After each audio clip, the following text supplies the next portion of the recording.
Okey, quote kali ni menarik sebab kita ambil quote daripada tokoh negara kita sendiri. Sebelum ni kita ambil quote daripada tokoh-tokoh luar, right?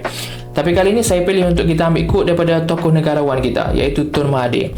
Tun Mahathir kata, sekiranya kita sanggup menghadapi risiko dan juga bersikap berani, tidak ada sebab mengapa kita tidak boleh berjaya. Okey, kalau tanya kita, semua daripada kita ni nak berjaya, right?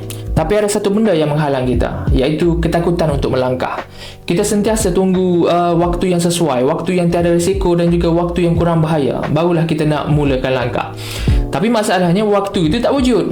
Sebab dunia ni sentiasa tak stabil, sentiasa berubah dan juga sentiasa ada risiko-risiko baru. Seperti mana laut lah. Kalau laut ini sentiasa cantik, tenang, tak ada ombak, tak ada angin, semua okey je, keadaan yang macam ini tak akan membawa kapal layar ke mana-mana, right? Sebab angin tak cukup kuat, arus tak cukup kuat untuk menolak kapal layar ke depan. Tapi bila angin dan ombak datang, walaupun ombak ni terlihat kasar, tapi itulah tenaga yang menolak layar. Dalam banyak keadaan, angin dan ombak ni buat kapal kita ni terhuyung hayang. Tapi dalam gegaran itulah kapal belajar untuk menyeimbangi diri. Okey? Dan juga gelombang itulah yang mengajar pelaut untuk membaca angin dan juga menyesuaikan arah. Itu maknanya risiko. It shake you, but it's also shape you. Okey?